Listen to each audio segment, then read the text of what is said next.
program here at Columbia. Tonight's event is the second of the spring in our year-long series on oral history and public dialogue.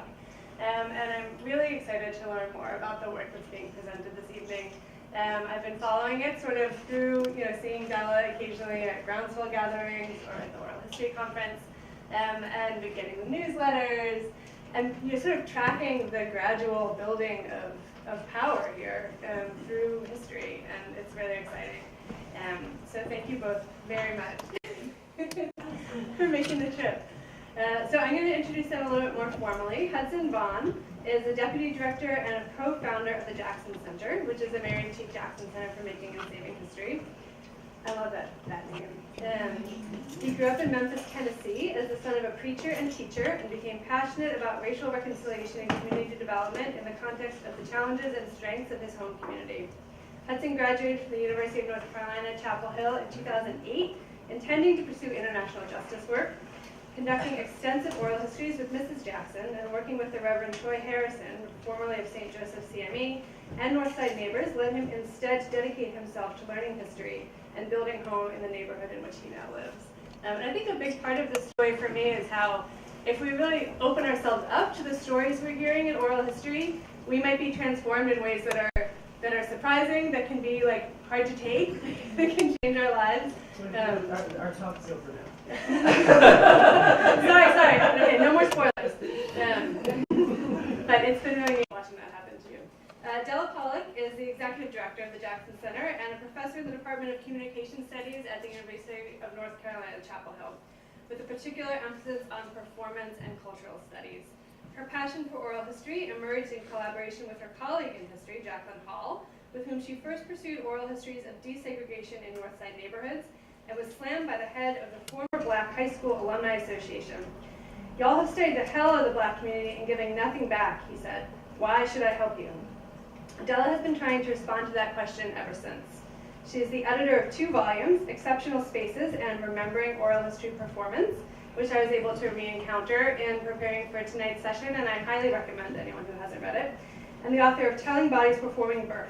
She has also reflected on oral history praxis in several essays, including Performance into Policy, Door Jams and the Promise of Engaged Scholarship, Moving Histories, Performance and Oral History, and Memory, Remembering, and Oral Histories of Change.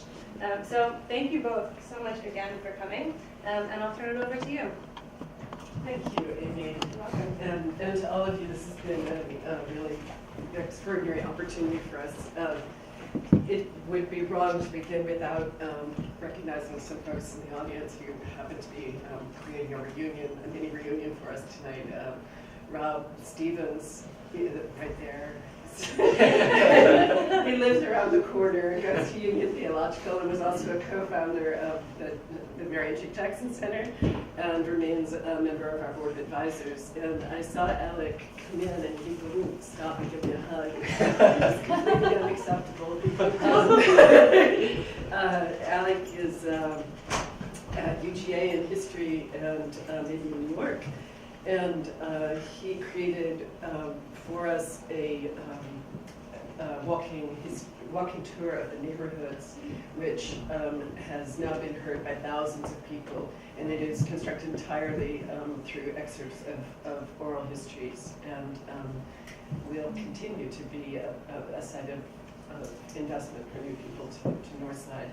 And he remains our media consultant. So thank you.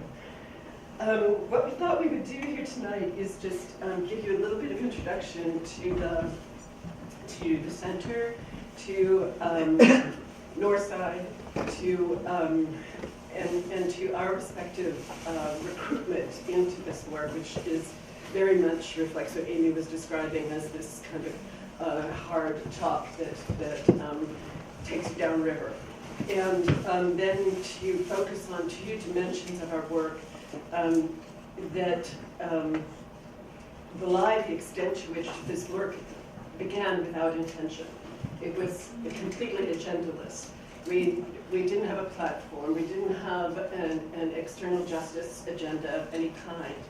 We worked exclusively with oral histories, and consequently the mission of the Jackson Center is to renew to honor, to renew, and to build community in Northside. Its primary aim is built on a phrase that we hear often from people who are trying to retell these oral histories, and that is to do justice by the oral histories we hold, the now over 200 oral histories that we hold in our trust. To do justice by is not to create a justice agenda for them, but to make sure that to work with our neighbors and with our partners to build equity and sustainable justice in the community based on and with their visions and their leadership. So the center actually, I'm daily kind of stunned by what it's become. It began as a course project, partnership with St. Joseph CME. It became a student organization. It became a community collaborative. It became a political coalition. And finally, a very informal center, entirely volunteer-based, that worked out of the upstairs of St. Joseph CME, and finally in 2012 we incorporated as a 501c3. And now we have a staff of 6, which is stunning to me. We have a curriculum in local history, oral history, and civil rights history that reaches over 1,000 students, K-12, every year. We have garnered in the last year over $4.5 million, and in Chapel Hill terms, that's a lot of money for land banking, tax mitigation, affordable housing subsidy, and particularly rehab for elder homes. We work with over 300 partners and volunteers annually who are becoming invested in this relatively small community, and yet finding the kind of abundance that we have been privileged to find. So there's been this just exponential growth, and what I can't begin to do is really account for how that's happened, although feel obliged to do so to some degree. And so what actually we're taking this evening as an opportunity to do is to begin to describe or engage with 2 components at the intersection of oral history and public dialogue that we think have been drivers for our work. I'll talk a little bit about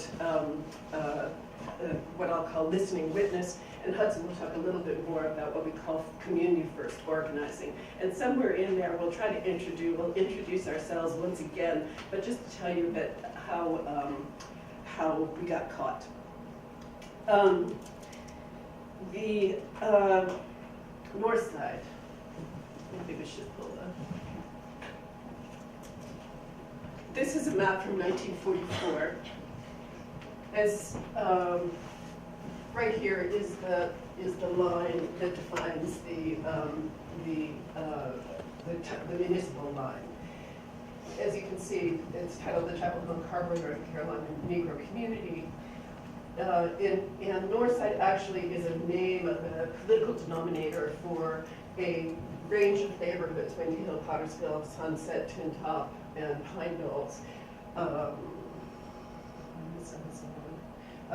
that have collectively come to be known as Northside. It was established as a labor settlement, or euphemistically as it is known, to the extent that it is known in the university, as a service community to the university, with many of its first homeowners coming in around the turn of the century with industrialization and the industrialization of farming, and the incredible squeeze on the black farmer through the consolidation of white supremacy through the Southern Democrats, and through institutional racism that was exercised by the USDA in terms of loans for farming, offered for the most part only to white folks. And as you know, as we had began to anticipate the First World War, there was this movement toward the north, toward urbanizing centers to find jobs and sites for labor. As it turns out, some people just stopped this far north and found in Chapel Hill, the site of the University of North Carolina, a kind of industry in fact, the industrial complex that we know as the University of North Carolina at Chapel Hill. To the left, to the east, to the west is Carborough, which was a textile mill town that was entirely enclosed, as some of those towns are, and that was largely exclusive of black labor. To the east are the homes of administrators and faculty members in whose homes many of the women initially served as largely indentured servants. The university was rapidly expanding at this time and needed a much more expansive labor pool than the one it even relied on when it was first under construction. And at that time, what the university did was rent slaves. They claimed they never owned them, but they did rent them. So this becomes a concentrated site of new labor for an expanding university. The university was tripling its student population, building professional schools, and requiring a vast new range of expertise and means by which to expand its physical plant. So this is also a completely segregated neighborhood, tightly wrought under Jim Crow, which led to a remarkably tight triangulation of church, home, and school, which we'll talk a little bit about later, and a full and elaborate internal business economy that was self-sustaining, and many other strengths that we don't often that may not be always material, but have remained as strong binding community ties. So that even in, say, in the wake of desegregation, when so many communities like this began to suffer infrastructural disrepair, physical disrepair, and HUD came in its urban renewal efforts and offered to, in effect, replace people living in the community. Folks collectively gathered to resist and refuse that what was in effect displacement and division and fragmentation in order to stay in homes that one interview partner said where she could still hear the wind singing through the cracks in the walls. Northside was a chapel. Northside was a gathering point, a rallying point, particularly. You see here St. Joseph's CME, and that was the church. That's the church with which we primarily partnered. A primary point of vigorous civil rights action in the 60s, 61 to 63. C. King speaking at the local rec center that was, I could go on endlessly about the histories, so stop me, that's what I just go to the next slide. So lots to talk about the history and the nature of the community. Very invested, extremely proud, and as we have been repeatedly taught, powerful in ways that do not match the story of the poor powerless on the other, or the poor people on the other side of power.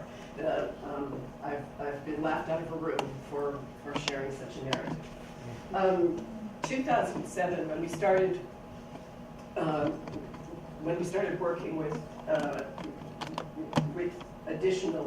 in partnership with St. Joseph and pursuing additional oral histories, we started meeting with new urgencies. And the first of which, so of all the threats that have come upon this challenge, this neighborhood, the biggest, literally the biggest, is a mixed-use development that you see here towering over the local funeral home, and behind this is my favorite picture. Powerful little young kids gesture of the construction of what will become a mixed-use luxury condo development that exceeds all height and zoning restrictions and was expedited through town council in the name of sustainability. And they built that logic on an alignment of this environmental sustainability with the ways in which the people of Northside sustain themselves in a culture in which they weren't allowed to participate. Nobody mentioned Jim Crow or oppression. This whole area used to be the Black Business District. And then we also ran into another problem. So there's a kind of, I hesitate to use the language of gentrification, we can use that, we can talk about that later, but so there's Greenbridge and the Greenbridge effect with radically rising property taxes and property values. Simultaneously, a student spoke with Ms. Charlie Mae Norwood. You've already seen a picture, and I didn't point it out, of Harold Foster, who was one of the great leaders of civil rights action in the 60s. And this is Harold, and you'll hear later from Esper Foster, his sister. But Miss Charlie was being interviewed by a student, and she got mad, and she said, you know, the university is just making one big dorm out of our community. And the student ran scared and refused to come back, saying, I don't belong here, and reverted to kind of logics of objectivity and colonialism, and we have lots of excuses for not participating.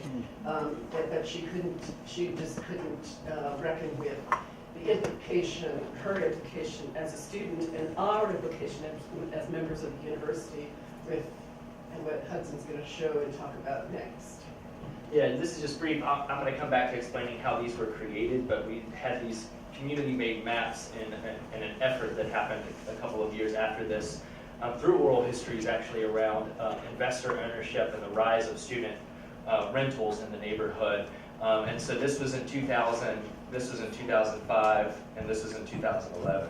So just you can see the kind of incredible increase during that, and this is another way of showing it, from 1980 in the neighborhood in 2010. This kind of light blue line is 18 to 24-year-olds, so students, and that purple line are family households, almost all of them African American. So you can just see what kind of the scene of what was happening at that time. So these the investor ownership that we're talking about and the household change goes under a phrase that I think we've popularized, we've coined, and that we call it studentification.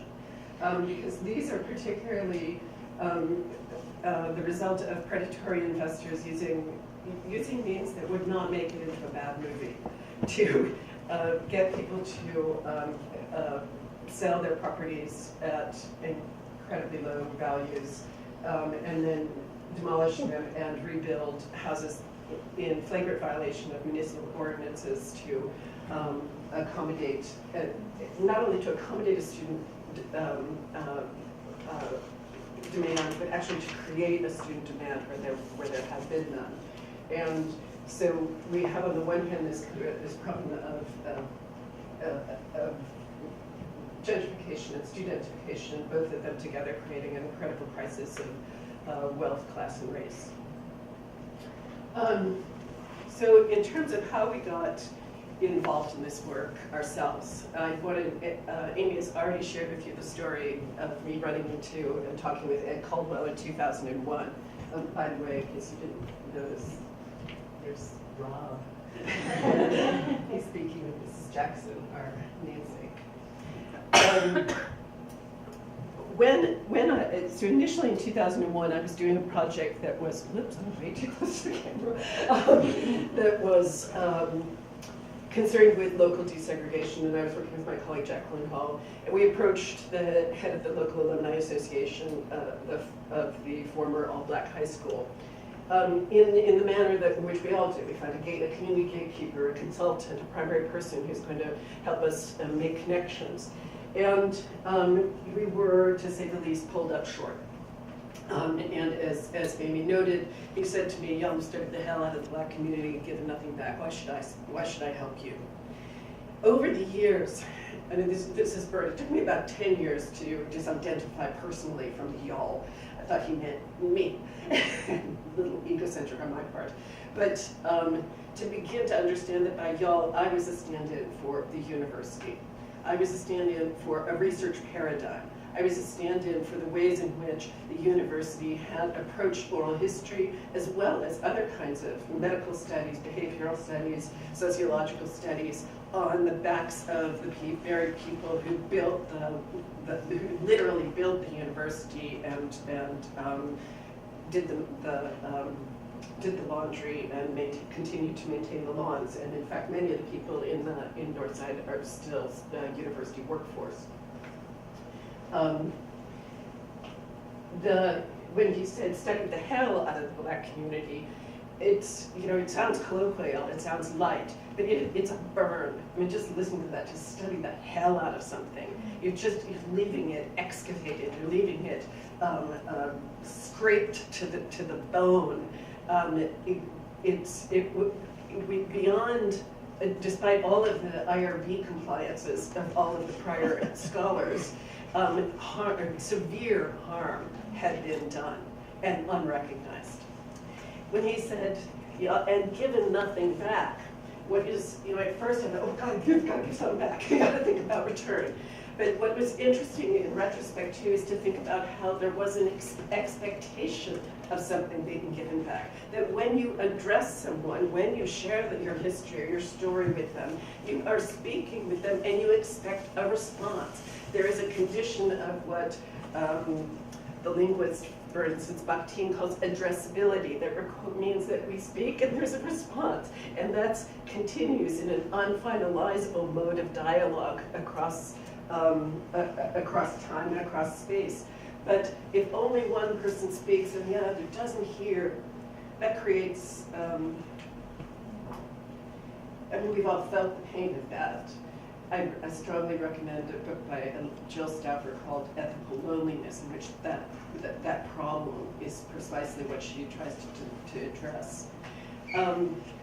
So what I was hearing too from Ed is that tacit promises had been made based on his own idiom, his own expectations about communication, that there would be response and that there had not been. And clearly that social contract had not been shared by the scholars with whom he had previously worked. Finally, of course, the why should I help you? I shriveled. Why should you help me? I thought I was a good oral historian. I thought oral history was an inherent good. I thought you'd want to help. I'm caricaturing myself a little bit, but I did hold, as is not entirely uncommon in the world of history, a bit of a sense of romance of the value of the oral history and the desire of participants to work with us. And moreover, when he said that, I was just schooled in who has the power. At the time, of course, in the university, we were all still wringing our hands about, oh, how are we going to share authority? How are we going to, how can I give voice? How can I empower? Which all of which, to my mind, reinforces the fact that we are the powerful ones who are disseminating it from our specialized places of knowledge and expertise. What Ed was just really quick and a fast slap to the face telling me was, I have power, and if you're good, I'm not sure with you. And that was this hard lesson to learn. I could have walked away. There was no way. That was just not possible. What happened was, for me, this is the ultimate example of the kind of hard dialogue that Amy is talking about, that of having to choose to be open enough to be changed, to go back, revise and rethink research paradigms, the specific research paradigms we were using, but research paradigms writ large in the university, and also then figure out for the short term as well as for the long term how we could be more responsible partners. And when I say responsible, I'm actually borrowing from Kelly Oliver, who uses a clever, perhaps too clever, little typographic way to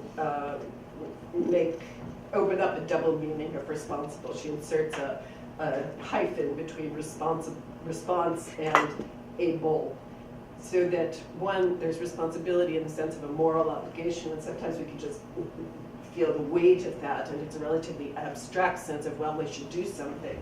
But what she describes, when she talks about us as responsible human beings, we have inherently the capacity to respond, to do something, to act on that moral obligation.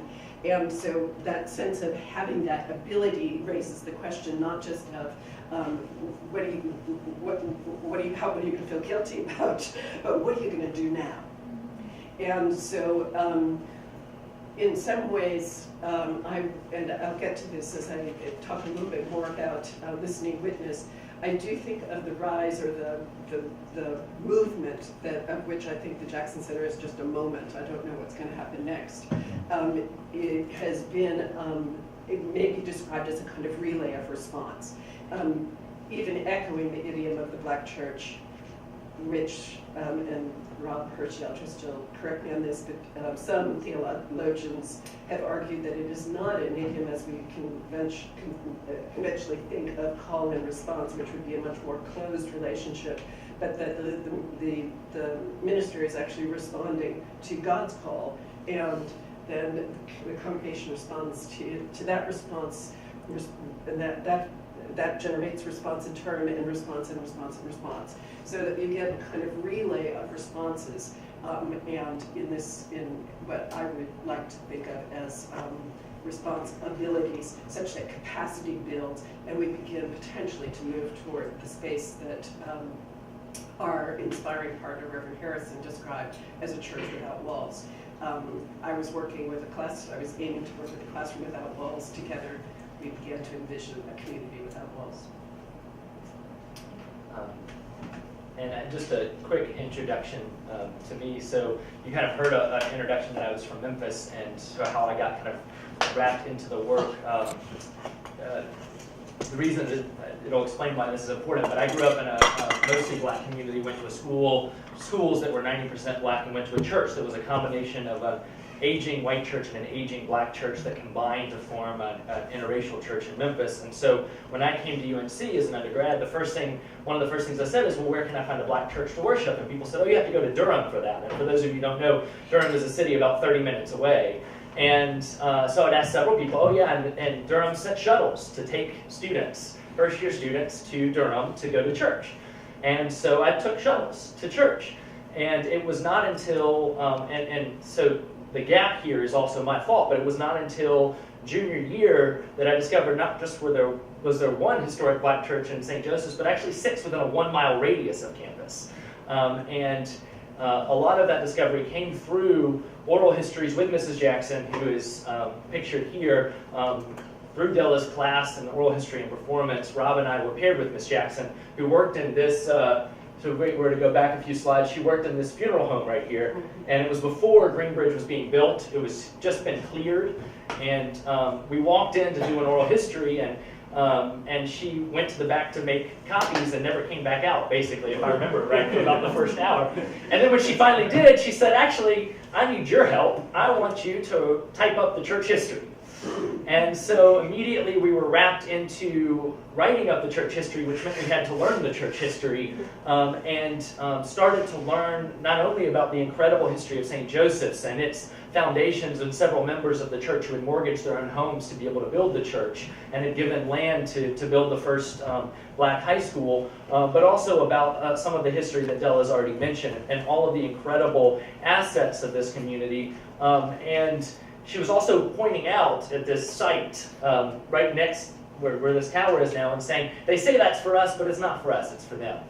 And all the way down where the McDonald's is, which is really close to campus on that one side of that map, all the way down to Carborough, which at that time was a KFC, all of that used to be Black residential housing. And now it's being wiped out. It's being wiped out for, and they say it's for us, but it's not for us. And then immediately was wrapping Rob and I into helping her figure out legal issues with this building, which is literally built, on the driveway, because they didn't have a formal easement, because prior land use had a shared land agreement. And it was through this work that she immediately put us to work, and it really wasn't until the end of the, probably after hanging out with her for probably 20 or 30 times that she even was willing to do a recorded oral history. But in that, we started to get to know her incredible faith and vision, and her motto, which was, "Without the past, you have no future." And between her and the kind of effort at the church and this kind of collaboration, we kind of got wrapped into that work and carried by it. And I have not been able to get out of there since. So that's kind of how I got wrapped into that work. So. Yeah, I think it was shortly after that Hudson and Rob and a few others said, "Sorry, Della, you have to teach another class next semester." So with that in mind, we want to just quickly touch on these two dimensions. So when I talk about listening witness, I'm talking about a connection between thinking about or approaching oral history as performance-centered, and then taking that up in acts of witness. So we touched on this briefly in the conversation before this gathering. But I want to just focus on a few elements that are useful to me in thinking about oral history as performance. And again, I underscore useful. I'm not saying that this is how oral history always is or should be, but these are some things that have proven to be vital to us in further engagement with community members and keeping the community as well as these relationships alive. So to think about the oral history interview, the encounter as performative, emphasizes first of all its radical contingency. The fact that it happens in a prized moment that will not happen again, that is completely unique, that is partial, that is only one moment in a conversation that has preceded it and that ideally will continue to follow it. And that you and the interview participants are in a very highly charged, isolated moment that is artificially constructed in time and in space, and in that sense are also necessarily responding to the historical urgencies and immediate exigencies of the moment. Those things that are the things that shape the oral history are more immediately contextual. Another dimension of a performative approach to oral history is really thinking about and I continue to say interview participants rather than interviewer, interviewee, which seems to me to continue to echo a kind of subject-object relationship, but I haven't come up with anything. If you have better words, share them, please. To think of the two people participating in the interview as co-creators. We have to, and lots of people, and you've probably read them, who've written about oral history, have talked about the interview encounter as co-productive, that together an oral history is produced by two people in this encounter. I want to emphasize the creativity, that this is an act in this encounter in which one person dedicates themselves to listening to another, that there is an opportunity for the narrator to create his or her own history anew and craft it and shape it and draw different pieces together with a thread that Hayden White calls a moral thread, that the pieces are pulled together on a set of values and on vision in creating then some kind of coherent narrative, but it's driving forward. And it's also consequently a beautiful new work in making. And that is, to some extent, a version of making history right there in that moment. Man, how exciting is that? One other dimension I want to refer to as a performative dimension of oral history is the heightened nature of reflexivity. The way in which a narrator may increasingly, in a new way, given the intensity of the encounter, begin to see him or herself, become witness to him or herself in the act of telling, when the interviewer is a kind of proxy for seeing oneself. I begin to see through your eyes how I'm telling this story and what it means to me. As a result, we get what some of those phrases that we're all familiar with, like, well, now that I think about it, or given what you just asked, I'm thinking about it anew in this way. But there can be even more radical versions of this, and now I'm going to tell. I should just ask Alec to tell this story, but I'm going to tell a story that Alec tells. When he was interviewing one of our dear partners, Miss Keith Edwards, he approached Miss Keith to do an interview, and she was relatively welcoming of it, but as I understand, in the course of the interview, she just kept saying, well, I'm not going to get involved in all of that. She was the first black police officer at UNC. She fought a 13-year gender discrimination battle. She was a leader in civil rights and has been just an absolutely stalwart leader in the community for many years. But you can imagine that given the situation of gentrification and studentification that we were describing earlier, their community kind of settled into a certain level of a sense of defeat, a sense of inevitable collapse.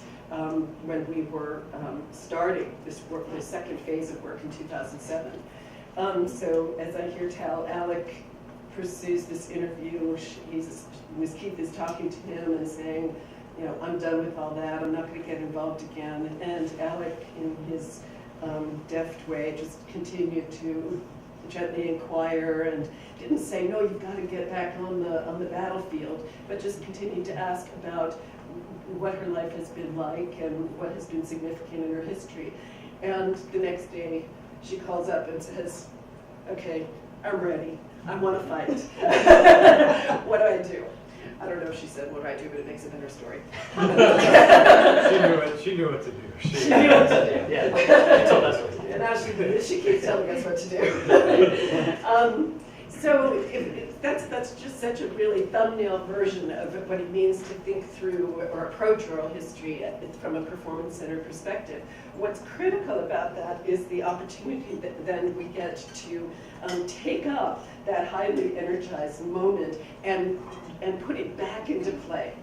And so we get the work of doing the kind of re-performance I have called performative listening, or sometimes listening out loud. And what this involves is hearing. You'd actually had a great example of it when Hudson was retelling those words, that Mrs. Jackson told him that were so compelling to him, and she's inhabiting his consciousness. You've been body snatched. But it is a way. We always do our best to transcribe well, to hear well, to give back to the community, but there is just something absolutely unusual and compelling about hearing what you have told through another body that becomes the register of your power, the register that becomes the demonstration of having heard. So retelling in the first person rather than telling about, which again is a kind of displacement. I'm going to tell you about Amy. She wears these really great clothes, has great, but here I'm telling you about her, and she's sitting right there, and she's been kind of negated in her very presence. But I'm not going to try to try and but if I took on and I said, and Amy told me this, and began to let Amy speak through me. You know I'm not Amy. I'm explicitly telling you I'm not Amy, and I'm not going to try to be Amy. I'm not going to con her. I'm not going to impersonate her. But I'm also, I am someone who has tried at my very best to listen with heart, soul, and mind and body to what Amy has said, and to convey the gist of it, what's important about it, as best I can to a wider audience that likely includes Amy. And that's what makes me go, man, I really want to get this right. I really want to do justice by Amy's words. And in short, when this kind of work happened in one of our first presentations at St. Joseph's CME after worship services, Rob and Hudson were great, willing guinea pigs, putting themselves on the line. There is no reading of transcripts here. This isn't a reader's theater thing. It's relatively improvisational, and it's a reenactment of remembering. So it has to be vital. It's not a memorized script any more than what your primary narrators are doing. They are remembering in the moment. So in this re-performance, there's a live remembering. And Al, the group of students had presented, and the response was very interesting. People were talking about how they're seeing their own history in a different way and beginning to understand it, but still claiming it as their own. And then on the other side of the room, other side of the church, someone I've come to know as Ms. Loretta Perry stood and with characteristic sternness said, well, this just shows that we need to do more work. And I shrunk and really wanted to run out of the room, out the doors, and was really feeling really guilty for having the students having put their bodies on the line and their hearts on the line in this way, because I thought she was saying, well, obviously, we need to teach these kids something. But I got it together just to ask, what work is that? And she looked at me and said, now I really was a fool. By the work of love. We have to do more of it. We have to do it on the streets and on the buses. And what she saw in those narratives being re-echoed or echoed in the retelling and the re-remembering in the bodies of these young people was love. She saw the community being, herself and other members of the community being heard and wanting, and then infusing with that a certain kind of evangelical energy to carry that out further. Let's do more of this. Let's hear other people. And let's take this, and it struck me that she felt that that was a relatively rare encounter that she was able to have, and that the way that continued to then play out in our work is maybe describes one of the engines that has continued to drive us forward. Hudson's going to talk a little bit more about how that took form in what we call community-first organizing, particularly around the housing issues to which we've already introduced you. So one of the things that I mentioned earlier was sitting with Ms. Jackson and doing oral histories with others, and one of the things we heard over and over again in that work was everybody always says that we're not about change as a community, but we're all about change. It's just who's determining that change. And over time it also became, and by whom and for whom, right? And she was saying that building is not for us. And so I just wanted to frame that a lot of the foundations of the Jackson Center were about how do we actually bring into dialogue and into coalition building what change can look like. That is, it is about all of us together. There's a few things just about community-first organizing. One is that we have a few kind of principles that I'd pull off that I think have come out of the work. One is just, as we've already talked about, that oral history really enables us. You get beyond just the traditional gatekeepers of a community. So often, communities get limited to just a few community leaders, and folks rely on them for everything. And one of the beauties of oral history is you get so many others throughout neighborhoods who are community leaders, but have a different way of leadership.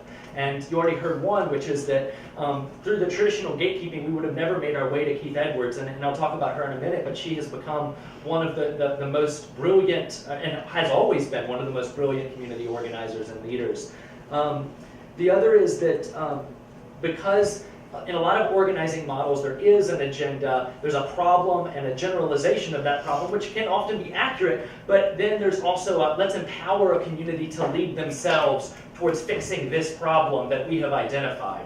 And one of the beauties of community-first organizing is, and through oral history, is that problem and the assets and the kind of whole combined is a collaboration that happens in process together. And so it is not a predetermined issue, which is I think why when we get into the things that have come out of the Jackson Center, it has surprised every one of us who has been a part of it, because it wasn't, now I do a lot of real estate work. I had no interest in housing justice work. It just wasn't, I didn't even know what affordable housing was, much less anything else. And then the last thing, well, actually I'll just quickly introduce a few touch points, because I think because of oral history and because of the leadership, some of the best ways to tell the stories is through some of the people who have been such a part of the journey. And so this is Miss Gladys, and Miss Gladys, this house behind her was built by her father and her husband. Actually, her husband came home every day from work as a stonemason and would bring a different field stone home to help build the kitchen out of the stone. And it's just the most beautiful stonework. Miss Gladys retired from UNC Hospitals, but then in her retirement went to work full-time as a volunteer for Heavenly Groceries, which is this amazing, we help with some of the volunteer mobilization, but it's this amazing fresh grocery ministry where these 70 to 88-year-old women basically bring in groceries from all of these area grocery stores that are either overstocked or about to perish, and have folks from 4 counties, over 5,000 families a month, get fresh groceries. And she's the sergeant of the food ministry. And there's 2 things that I think a lot more than this, but 2 things that I wanted to kind of reflect on as we go forward. One is that Miss Gladys at every point has always laughed when somebody says, is this going to defeat us? And she says, no, they give us lemons and we make lemonade. And then, as Della said, actually, Miss Gladys is the one who laughed in the face of power, and she says they don't know what power is. And I would say that as we've gone about it, it's also that in all of our organizing work, Miss Gladys is always central to saying that power is also, her power is based on that resilient love and service. So it's a different kind of service to community that has continued to mobilize a whole community of service to one another, which is part of what makes the foundations of this community so powerful. Miss Keith, so this is some photos of Miss Keith Edwards, who we've already talked about. And there's just a couple things I wanted to point out that have come into our community organizing model about Miss Keith. First is that she's a wrestler, she's a struggler.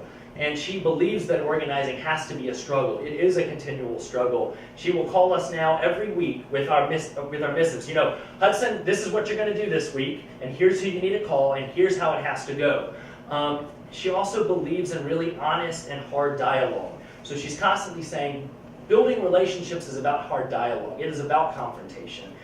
So everybody's afraid of conflict. That's not actually how we create solutions. It's about how we really air these together. So she'll call us and say, I didn't really like how that was done. And so this is what you're going to do to fix it.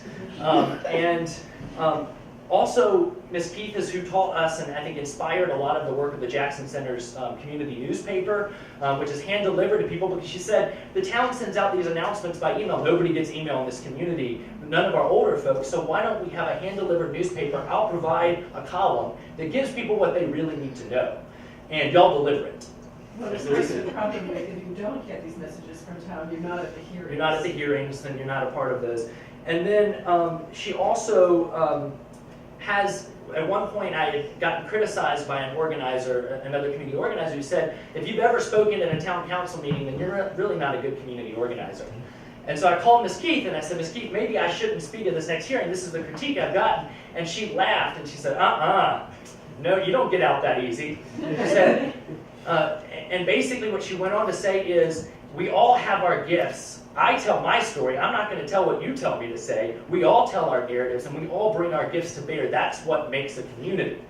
And she went on to say, basically, there is no absence of this organizer or absence of the researcher. So often it's like, as an interviewer, you're supposed to disappear. And as an organizer, you're supposed to disappear. But what she was saying is, you're not really disappeared. You're still having an effect on what's happening. So you should really be honest about your privilege and the parameters and what you can bring to bear in that relationship. And so she continues to really be a fighter. Miss Esper, who, again, we've already mentioned quickly about the pillars of the community, really sees history as vision. So the first time I met her was in a 3-hour oral history where Miss Esper said, we are nothing without our history. And like dreams, like Maya said, like dreams, we rise to the top. Because we were stripped of everything, but we will win this battle. And so Ms. Esper is the one, and she's here teaching one of our civil rights tours, and this is her brother that she's pointing out. But Ms. Esper, part of her organizing motto is that we have to see that the pillars of community are reconnected. And so she said in the historic black community, that was church, school, the black businesses, and homes. And she says, so we can do housing work, but you have to know that housing is beyond just a house. It's actually how do you make a home. And you make a home by the interconnections and relationships that are within it and within that community. And so that's a real central piece. And there's so much more. Again, she's been in the same house for over 70 years, and for every class that comes, she just amazes me by basically showing them both what a neighborhood was, but also what it can be. She said in one of our big announcements, she said, I dream of children, cats, and dogs again, and here's how we're going to do that. And then I bring both Pastor Harrison, who's been mentioned, and also Brother Robert Revels, who's there, because part of our organizing model and what has gone into it has been a break from just the norms of how a meeting should run. And song has been a critical piece of that. So this is them singing We Shall Not Be Moved, which has been at all levels, town council meetings, in the forums outside of them. But also Pastor Harrison, even in his speeches, would enact poetry. He would break into spoken word. He actually called those condominium towers 2 middle fingers to the north side, quoting a poem in the middle of Martin Luther King's speech that made the whole room in a standing ovation. And so part of what, and there's so many other, again, lessons they bring to bear, but was that a lot of times those breaks are what create change. And one of the beauties of that work and of the reflections is Brother Robert Revels, who always led us in song, recently came back with his new wife to the Jackson Center to introduce her, and he said, the Jackson Center, why I love it is because it's made us proud to be here again. And what he wasn't realizing is that so much of that is making us proud to even be a part of this community. But I just wanted, that was such an important claim. So I just have 4 quick things to point out that have led to the announcement. So this is the last part. So sorry for the length. But we had so the first step of our organizing work was these massive mobilization community forums. We called them Sustaining Ourselves Community Forums. And this is Ms. Velma Perry, who's 95 and lived in the same house all of her life. What actually ended up happening at this particular forum, the town had sent out a downtown framework that they said that the community had agreed to, and it had new streets being built to better connect to the downtown, and had people's houses being wiped out. And they said, well, only 5 people came to the North Side meeting, so people really don't care. So we said, okay. So we learned the lessons of these organizing. We had a whole coalition of black pastors, neighborhood organization leaders, residents who came together and said, we're going to get the word out. We're going to say, here's exactly what's happening. Come share your voice. 200 people showed up and packed this church, Miss Velma being one. And the town refused to listen. So the way we do community meetings is very different. We have community members on the panels to do the leadership and all the questions, and also the commentary in response to whatever the presentation is. The word gets out to everybody's home. They're called and followed up with. But what happened in this meeting is the town still ignored all of the parameters and sent a consultant out who pointed out a blank map that he had no idea what the history of it was. So he's pointing and people start standing up and challenging him. And eventually they shout him off the stage. And then these women, Miss Gladys being one of them who've already introduced, stand up and start saying, don't sell your homes. And the meeting erupts. And then Miss Velma gets up and starts back in the 1700s, basically, for 25 minutes saying, let me tell you our history, since you think you know what's supposed to go there in the future. And I bring this up because the town thinks it was a total disaster. They still describe it as that terrible meeting. But actually, this meeting became a catalyst for an entire movement. Because following this meeting, all of these neighbors came to a follow-up meeting and said, actually, one of the things that this is showing us is that we, because it said that your land is not really what's on the land is not as valuable as the land itself. And so folks came together and said, well, we also have this problem of all these student rentals popping up, and we want that addressed. And it mobilized an entire effort for a development moratorium. Folks said, all these houses are just going like this, we have to stop them. And so we had those 3 maps that I showed you were created out of this kind of community coalition that started here. And folks came together and said, okay, we've got to show what's happening. We're hearing all of these anecdotal stories. And so out of that, we created those series of maps showing a change over time. going around with neighborhood leaders where they would tell about the history of each home. And we would compare it to GIS records and got all of this data and then took it to the council, showed the town council the changes that were happening and how fast, despite some of their efforts that they claimed to have made changes. And then neighbors got up one by one and told their stories and said, here's my story and here's how I fit into there. And the council unanimously, we had people applauding in the 150 people packed town hall. You have all these rules, people were defying them, standing up in the audience to speak, applauding there, breaking out into song in the lobbies. And the council, despite the town staff's recommendation, unanimously passed a development moratorium and a community plan that followed. And what was really remarkable about it too is that the state legislature, our great state of North Carolina, has a wonderful legislature at current times that is passing all kinds of incredibly regressive legislation, one of which included getting rid of development moratoriums. And because of the power of this coalition, we also had a poet get up and do spoken word from the podium. So you had this incredible expression of oral history and arts and data all combined. And what it led to was the council deciding to have a special session to pass the moratorium the day before the governor was going to sign legislation banning moratoriums. It was on her desk on her desk, and we also called to lobby her to hold off a day to sign the legislation because she was a Democrat in a otherwise filled legislation. So from there, people were like, okay, we have a breath we can take. Now, that's not the end, right? The end is not stopping development. It's creating that kind of change. And so we started all kinds of forums and gatherings, and one was a regional meeting of folks who had done housing work and justice work all across. And from that meeting, we met some folks at Self-Help Credit Union out of Durham, which is a credit union that has a mission based in minority ownership and changing the stakes of wealth ownership and asset space, and a really powerful history of lending and development.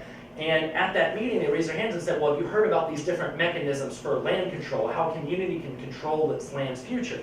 And we said, no, why don't you come to Chapel Hill and learn about the Jackson Center? So they came, and the reason I have Mama Cat, and this is actually Miss Caldwell too, the story is about Mama Cat, which is they came to the Jackson Center. We were up in this little tiny room, and these two women from this, there's 750 employees of Self-Help, it's a $1 billion institution, came and they said, we're going to come and we're going to act like we're really excited, and then we're going to say no, because we can't come to Chapel Hill.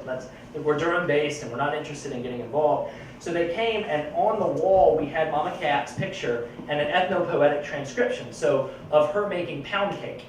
And so they're getting a tour of the neighborhood, people are honking, coming by saying, oh, I'm going to make that community meeting. So they're starting to kind of light up. Then they get back and they read this transcription where she says, oh, I forgot the eggs, add the eggs. And both of them supposedly look at each other and say, oh no. And they got in the car and they said, that was it. Like, one of them said, that was like my grandmother. I can't say no now. And so they got in touch with us a couple days later and said, okay, we're willing to partner on a different kind of planning effort that's offensive, that's called a game plan. And so from there, we started this game planning effort. And so the reason I have this up is not to read it, don't worry. It's to show that plans to plan. Chapel Hill loves to plan. I don't know how New York is, but in Chapel Hill you plan to plan to plan to plan. And these were all the plans that had been done in the last 20 years in Northside. So when we say plan, it was like, what? Another plan? And so this plan was different. And it was a community-first planning effort, which meant we brought neighbors into dialogue with the tensions and possibilities of change. So folks were not coming together to say, oh, what do you hope for? And we'll throw out there that we want affordable housing, and then that's the end of the plan. We have we want affordable housing, we want this. It was, how do we really bend the market towards justice? And so folks came together and they said, what tools do we have as neighbors that we can use to bend this market? What do we know, and what defines better the problem and the solutions that we know as a group? And so we had all of these series of community meetings that brought maps out where folks were saying, okay, well, one of the big problems is we have all these investors buying up homes, and they're buying them before they go on the market. We have tons of families interested, but we can't get to them because the houses are going and they're targeting older folks at property tax time.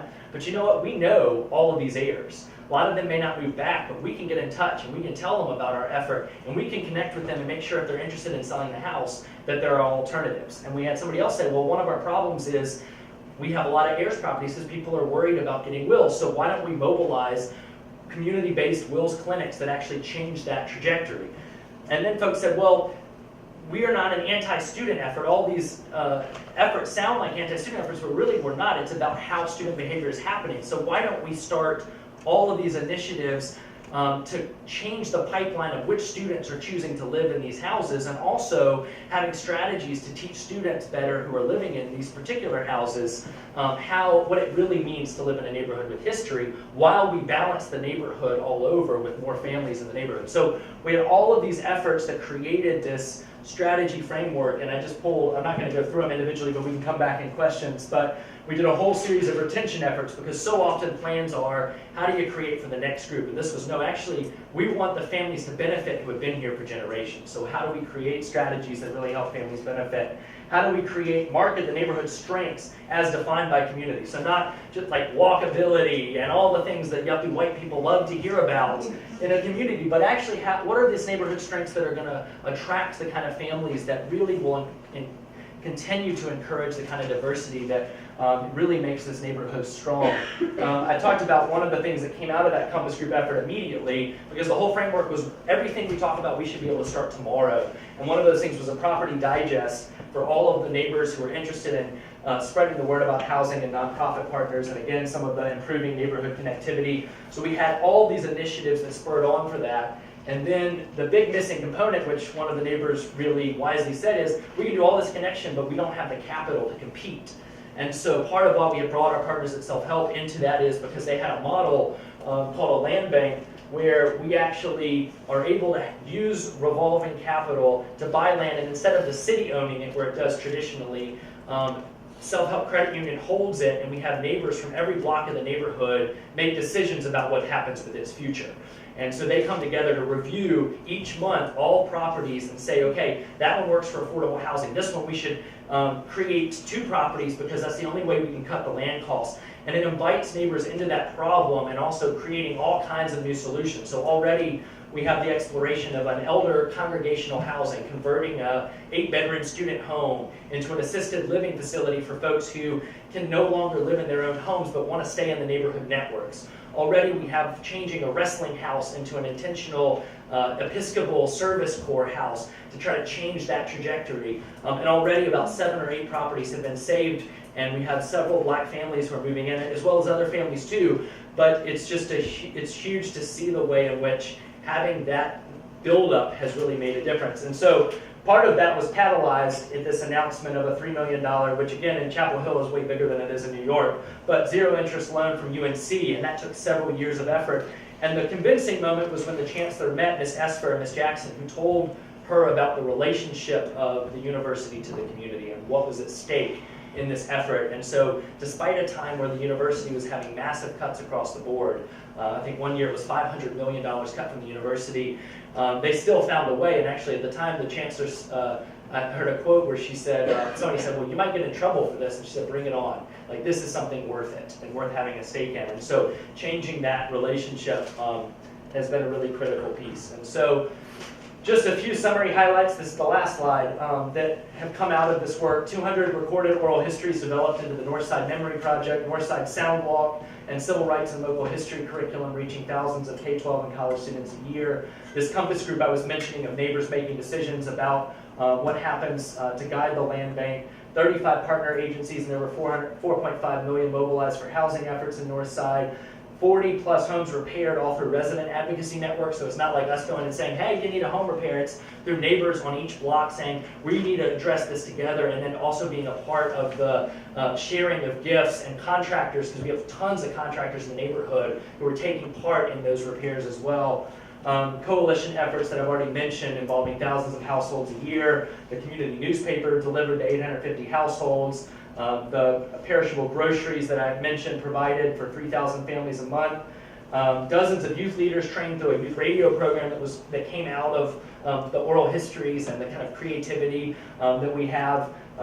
And for the first time, and this is really exciting to me, for the first time we have over 40 years of rising African American population in the neighborhoods. So that 30-year trend has, the last 5 years, been starting to reverse. And so this is one of my, yeah.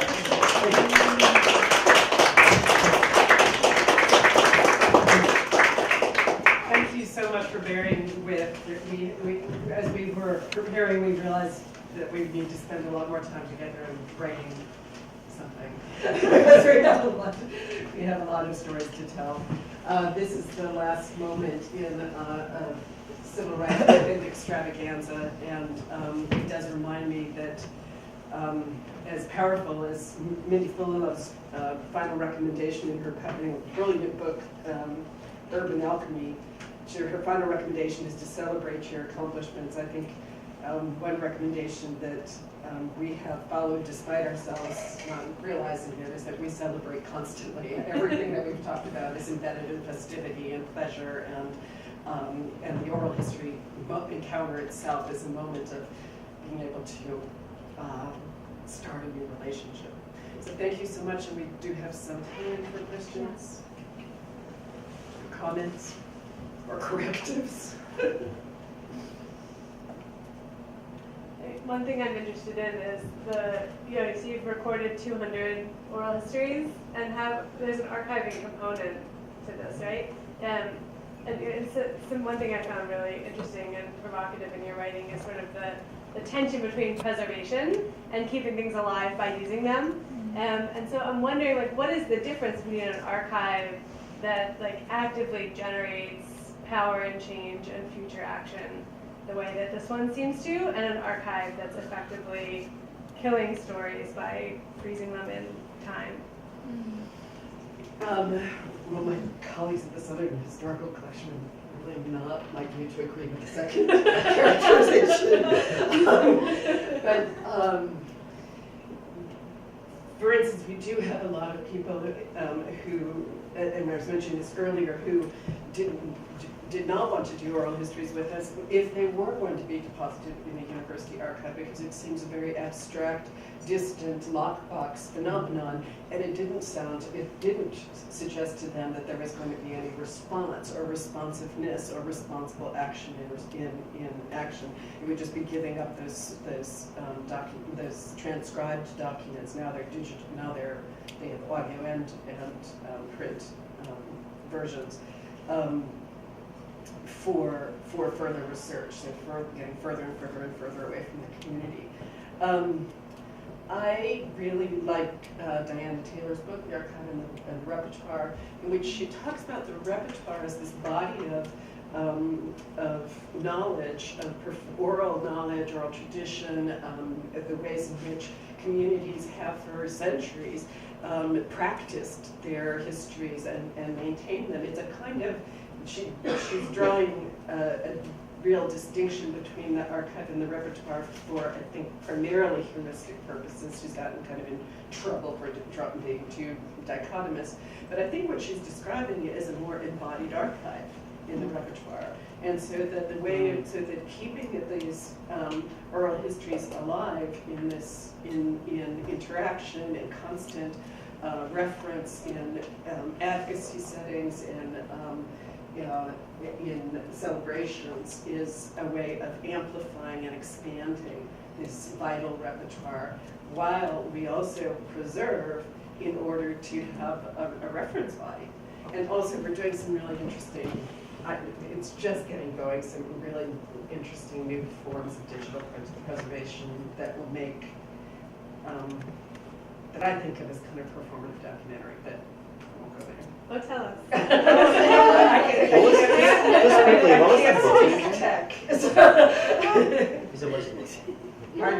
What was the book's name again? The Archive and the Repertoire by Diana Taylor, who's here at NYU. She works at NYU, and you can go to her seminars at the Hemispheric Institute. Yes. You would love to meet her. Yes. First of all, thank you, Della, and thank you, Hudson. I was really engaged with the conversation that you brought up, and I think that a lot of major cities that are experiencing studentification or gentrification, however you put it, can learn a lot of lessons from the work that you're doing. And I'm curious. Well, this is kind of a comment and then a question. You mentioned in the very beginning of the interview this term responsibility, and that it's a moral question, and I think that in our current state of race relations in our country, our whole country is facing an opportunity for capacity building in terms of how we think about race relations. And I'm curious, I don't know lose my train of thought. I'm curious, what are some challenges you see moving forward in terms of your organization? Because there, as you said, there are successes that are celebrated and integral to kind of building upon and building morale, but at the same time, what are challenges that you foresee? And I just remembered one comment that I forgot to mention is that the process of questioning the work that you're doing and like the impact it has of constantly questioning, and even as you presented, you were questioning what you were saying and kind of like asking us to give feedback, I think is a practice that a lot of people don't practice, and like organizations don't practice, but I think it's integral in making sure that the work we're doing is like honoring the actual like purpose of it and having the impact that we intend for it to have. And it's interesting because you said that when you started this work, you didn't actually mean to, or like there was no intention or agenda. And neither of us expected to have that. Right. The moment I could explain land banking in a few seconds, I thought I really moved into a new world. For the most part, Hudson doesn't let me get close to numbers.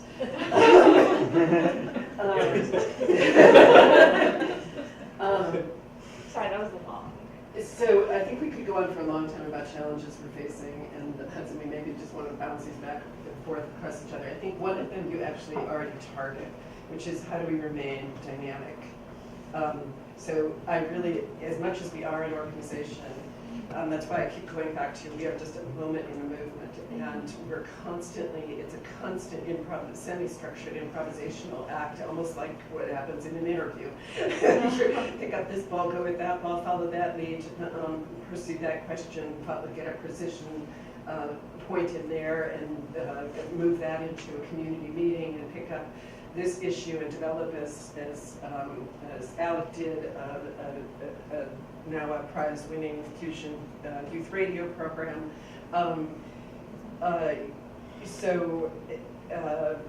One of the biggest challenges is building a sufficient organization that does not become stultified in bureaucracy, and that remains fundamentally responsive in the kind of creative, performative ways in which we've been describing. At the same time, we desperately need a chief of operations. That's another challenge that we think we face. Yeah, I mean, it becomes really difficult as things grow. I mean, this is so often, I feel like, as things become in that dynamic phase where there's excitement all around it, you're so wrapped up in it. And I think now we've gotten to a phase where there's a lot of things that we want to keep dynamic, but there's also some things that we're trying to figure out how do we operationalize them in a way that still allows them to be dynamic too, but where we also see that the sustainability of those pieces is also critical to the ongoing effort as a whole. And I think that is a real challenge, that balance. And I think we're constantly in tension as an organization about that and how to figure that our way forward. I think we spend a lot of time in the gaps. And so I think that's one. I'd say actually that you kind of also answered the question in one way, which is that we also have the problem, I feel like we have a lot of students is kind of a good example of this, but I think it's people across the board who either one extreme or another. Like you have the student issue, which is students a lot of times either want to just do the kind of service, kind of that has a lot of patronizing aspects. Oh, I'm going to serve this person something. And then we have the students who are so wrapped up in their critique that they refuse to even cross a line. They say, well, it's better if I just stay away from that line. And both are wrapped up in all kinds of issues. And I think that what we run into that again and again and again with these various things. Oh, I don't deserve to be in this space. And it's like, well, maybe you don't, but we've got to have folks engaging in this space. And also reflecting, again, being critical of privilege and paradigms and the struggles that go within it. But I think that's a real, having folks understand that kind of non-extreme, like how to toe that line, I think is a tough thing. I've had students I had a whole group of students tell me that I obviously hadn't examined my racial politics and was really reiterating some basic colonialism and imperialism. And I just thought, y'all have been way overtaught. And really are using some of these things that we teach students in order to make them better critics and better citizens and better participants in the world as a way not to participate and not to risk put themselves on the line or reckon with certainly their implications in this world, or take the time to be changed by it. Yeah, Miss Charlie, who she mentioned, who was such a who had that first story that Della told about Miss Charlie going off on the student saying, I'm never going to enter the community. Miss Charlie is now on our board. She is one of the biggest. She comes in every day about the archive trivia question in the newspaper, telling us. So she has become one of the biggest parts of our work. And so her challenge was not to say, get out of here. It was to say, you really got to change the nature. I mean, you're implicated regardless, right? Like, we're implicated in the, and that's part of what I think Miss Jackson taught me, is that my kind of ignoring the fact that there was even a black community in Chapel Hill. I was implicated in what was happening and the wiping out of the black community, even if I didn't know it. I mean, partially by not knowing, but also if I were to step away and say, yeah, that's happening, but I don't want to take part in the problem. But then I'm also taking part in the problem by stepping away from it. And in fact, the person who interviewed Miss Charlie, when she said the university's turning this into a big dorm, never came back. She resorted to it. She's a journalism student and said, I can't be objective in this circumstance, and refused to return. Yes, Marian Marshall. So you mentioned that maybe next time you'll write something. So I'm thinking it would be a great idea for you to write about this. I mean, maybe there should also be an oral history about this project, but because it's so incredibly a dynamic model for what we want to do. And it would be so there are book proposals out there. There are? I need time to get Hudson to work with me to write the book, and then we can be interviewing Rob and Alec and all of our neighbors about the whole Yeah, process. I just think it's incredibly valuable for most of our students sitting here. For me, thinking about projects, is really, Thank you. be really exciting.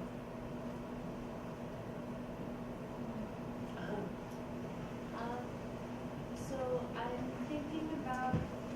thinking about how communities get sort of decentralized at a period of time. Like university kids, they trickle out every 4 years, sometimes less, sometimes more.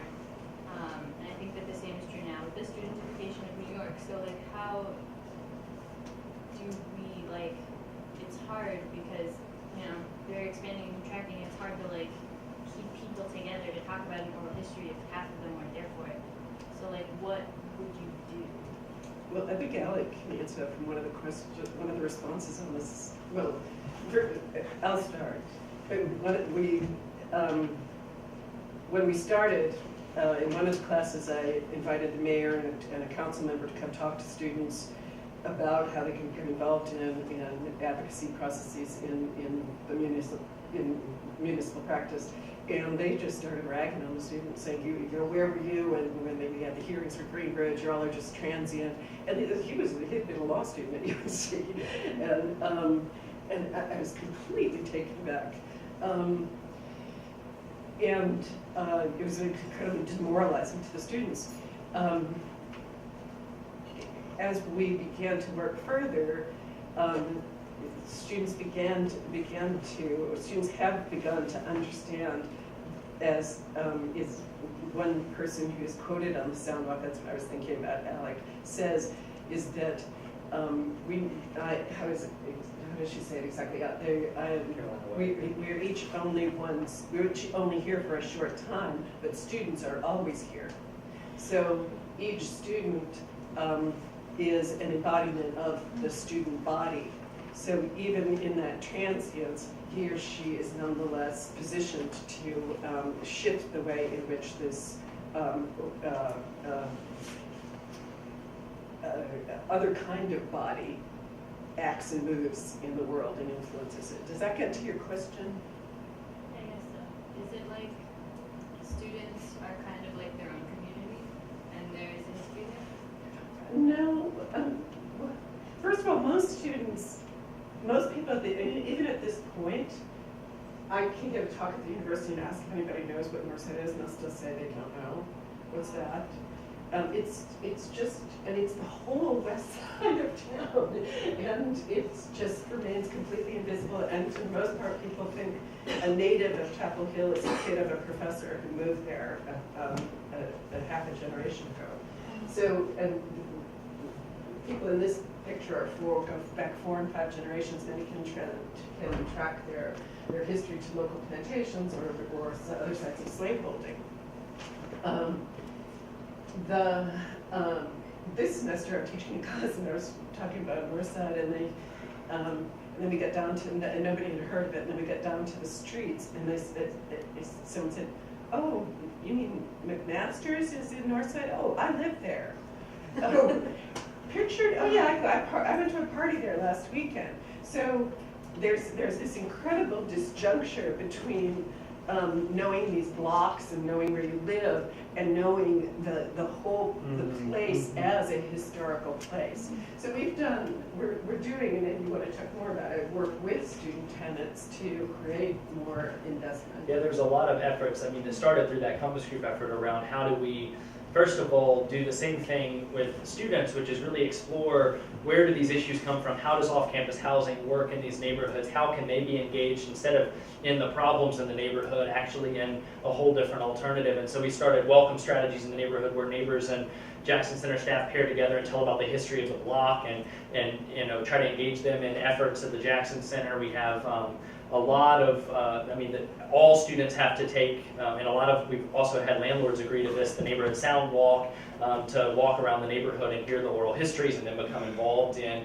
some of the efforts that are going on. So we have seen it's completely transformative taking this walk, because you're moving through it. And I mean, with the phrase people constantly say about it, I have no idea that there was this history beneath my feet.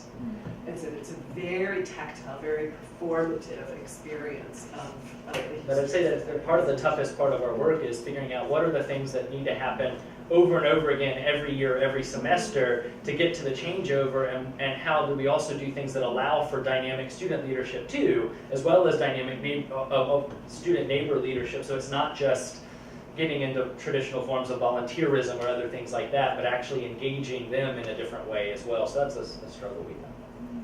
Yeah. I'd like to complicate this conversation a little bit, because I think something that's missing is the idea of keeping this sustainable, where that members in the community are also students. I come from the Bronx. I go to Columbia University. There are people in Columbia University who don't come from the Bronx and try to do work in the Bronx. And that's not really sustainable. I guess coming from, like, I know what my problems are, I know my place's history, I know what I need. And like, what kind of work is going on in this community, or what do you see other communities can do where they can say, okay, this is something that we do at a school nearby. We need to make sure that there is an investment from the community so that they know that this is an option for them to do. If they're really invested in their community, they can come to the school, learn, be part of that student community and part of the community at large. So there are a couple of different kinds of answers to that, and I don't have the answer. One thing that is really unique about this community is, well, it's not so unique. It's characteristic of communities like this under Jim Crow, is that there was much more social flow between the university, between the white community and the black community under Jim Crow, than there was after after laws removed it and hostility took place of the law.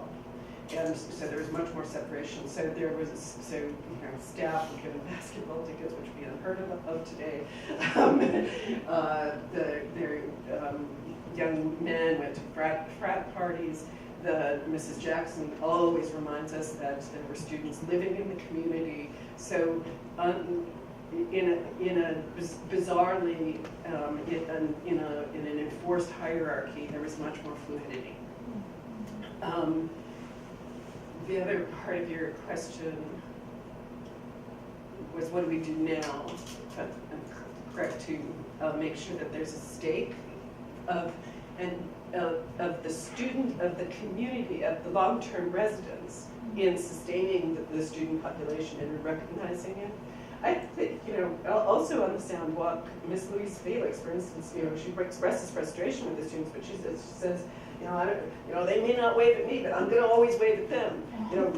Constantly, which is it's a small thing, but it's an insistence on sustaining the idiom of interaction, hospitality, neighborliness that has such an incredibly long history, and that is stronger than bricks and mortar.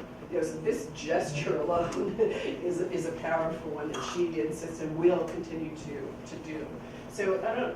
We also have had. I don't think this gets at your question as much, but we also have had now that the Jackson Center's gone on for a while, students who have actually grown up in the community, who have taken Della's classes, then come back to interview their grandparents and their families and take part in the creation of everything from spoken word to some of the the mentors as the Fusion Youth Radio program. And so we've also seen that, although it certainly could be expanded more. But I think that because there's not we're just now, and that part of the housing efforts are to get more young people in the neighborhood as well. Because right now, as you can see, it's mostly an aging community and then a UNC student community, and there's not a lot in between. But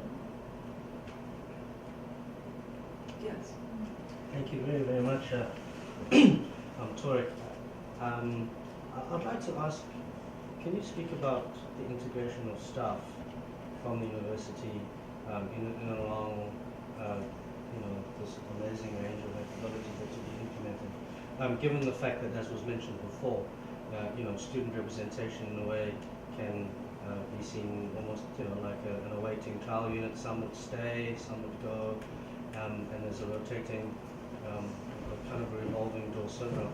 Where do the staff, how are they situated in terms of their permanency? What are what are the key focuses that you have, and what role do staff, including those who know they're going to be in this community for a very long time, where do they stand, and how are things going? So, so one of the compelling, the 20 lines Trump applied with the university about why they should take this loan was a long-time problem around staff that was only getting worse. 30% of the UNC staff lives more than 10 miles away. 60% lives more than 10 miles away, 30% live more than 30 miles away. There's an incredibly weak transport infrastructure. There, you're talking about then reliance on cars, which increases, of course, carbon emissions, and there isn't any parking anyway. And you're also talking about staff that are, this is a this is a university with the first public charter, very much a public university, and many of our staff are receiving less than poverty wages. So even the town manager once, over a beer, just said to me that the Chapel Hill is becoming a banana republic. And that means an increasingly disinvested staff workforce. And it's true for the town as well as for the university. And and it means a further erosion of anything like community, much less investment in the university or from the most conservative perspective in shared productivity. Nonetheless, many people in Northside are either retired from working at the university or continue to work at the university and share pride in it, and pride in their ancestors who built the stone walls that surround it, and who worked 14 hours in laundry, and so and many of the women in particular were in the early 70s, the hospital was threatened with withdrawal of federal funding if they didn't integrate further. One could think in much more complex ways about the history of race in our country, but for the most part what that meant was that black women were positioned to gain jobs as nurses, some med techs, some in administrative positions. Men were still, for the most part, relegated to external and maintenance labor. But at this point, one of the primary sites of employment is the UNC hospitals. And it's amazing because there's also an internal lore that if you go to UNC, they'll either cure you or kill you. And what happens now, and what was explained to me, is that because there's now this network in the hospital, it's like an alarm goes off, and so and so in labor and delivery context, so and so in the administrative offices context, this person down at the front desk, and this person is doing the mechanic work, and this a whole matrix begins to surround and care for, provide the supplemental care required for the person who goes into the hospital. And of course the churches are critical in doing that and supporting that work as well. So that's just some thinking about how staff are positioned, and also just another view of the vexed relationship that we're trying to address between the north side and the university. Can I just add, many of the neighborhood leaders are either UNC staff or former staff who lived in the neighborhood. So actually the speech that one of them gave, Ms. Esper gave at the announcement of the land bank, was giving a history of how much this neighborhood had been the staff to the university, and basically was saying, you never had to close down like you did yesterday for the snow, because we all could walk to work, and you have all these other issues that you're causing by not investing in your workers and by having these temp jobs that are 11-month cycles, and then you don't have employment for a month, and then you're rehired at the university, so they're moving increasingly towards that. And so part of her vision and part of what she was sharing was, this is about UNC staff, and it's about the university as a whole, because that's fed by the interrelationship there. I think you've probably mostly answered this question, but I was going to ask, like, when the two community members went and told the president something that convinced her to make this investment, is that what they told her, or are there other arguments that were compelling to the university of why they should do this? I can't imagine making an argument like that. We spent years at the table, and actually we worked initially with a prior chancellor who owned a home in Northside, wanted to move back into it, went to the door and saw 12 students living there, and they told him no, he couldn't have a house because it was already promised to another set of 12 students. So he called me into the office. I thought he was going to, I don't know, be interested in the Jackson Center. And he was. He said, tell me about Northside. So I did my fastest job at summarizing the economic dilemma that was facing residents. He became very invested in making a much larger loan. I don't know if like Columbia pay attention to athletic scandals, but in its our recent one, he moved on, or was moved on, just before, and was considered a lame duck before he could put his signature on the loan contract. So we had the new chancellor came in. Fortunately, a member of the board of trustees toured around Northside. There were lots of people at that time. One of our senators, Senator Val Fouché, was the chair of our board. She kept trying to get her attention. She was completely overwhelmed. But we finally, a year and a half after she got into office, we finally got her to come over. She came with her entourage. Mrs. Jackson, we called her to let her know that Chancellor Pollock was coming, and she said, I'm going to be there. And Hudson went and picked her up, and so she's there. And the Chancellor, she's a very political animal. She doesn't read anything. She has people to give things to read. And she met everyone, was very excited about the center, sat down with us at the table, and explained that there was no way, oh no, that this could happen, that there was a will, but no way. But the first thing that happened when she walked in was Mrs. Jackson, who's very hard of hearing, and sometimes it's difficult to hear her, just opened up and said, made her listen, and this is to 10 minutes of what the history of the neighborhood was with the university, and in terms of emphasizing the flow back and forth. And then after we hear there's a will and no way, we took her to a couple neighbors, especially including Esper and another neighbor. And on her return trip, she turned to the folks in the back of the car and said, make a way. So, but it was, you know,